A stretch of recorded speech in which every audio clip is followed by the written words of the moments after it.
meeting is going about as well as expected. Everyone has some good ideas, but also some terrible ideas.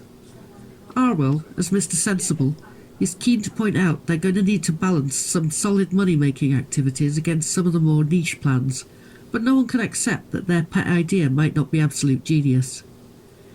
Gethin, Delith and Sharn are roughly agreed on what they want: a big, adaptable space. If they share the same building, they'll have more room than two separate ones. Part café, part gift shop, with the walls used as gallery space. Stackable, foldable chairs and tables so they can clear the room for events, art exhibitions, cooking demos, let it out for meetings or a pop-up restaurant. Sharn and Delith want the café to specialise in something it can become well known for, but they can't agree on what. Bryn wants to talk to the local wildlife trust about the beaver project, with a view to creating some suitable habitat and getting a couple of breeding pairs introduced. He reckons if there's something protected on the site, it'll be easier to justify monitoring so he can keep an eye on the lynx.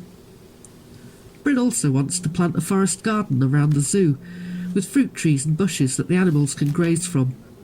John is well up for this if it cuts down on the amount of time he has to spend carting wheelbarrows full of food around. John also enjoyed the red kite feeding farm they saw on their travels, and is trying to convince everyone that they could do something similar with their pair of elderly vultures. Either that, or a poo-chucking contest, humans against monkeys. But I think he's just suggested that so he can be negotiated back down to the vultures. Carwyn and apprentice Becker want the slate-cutting sheds restored and working, with trips into the mine on old wagons. And although Arwell is horrified by this, Carwyn reckons he's talked him round.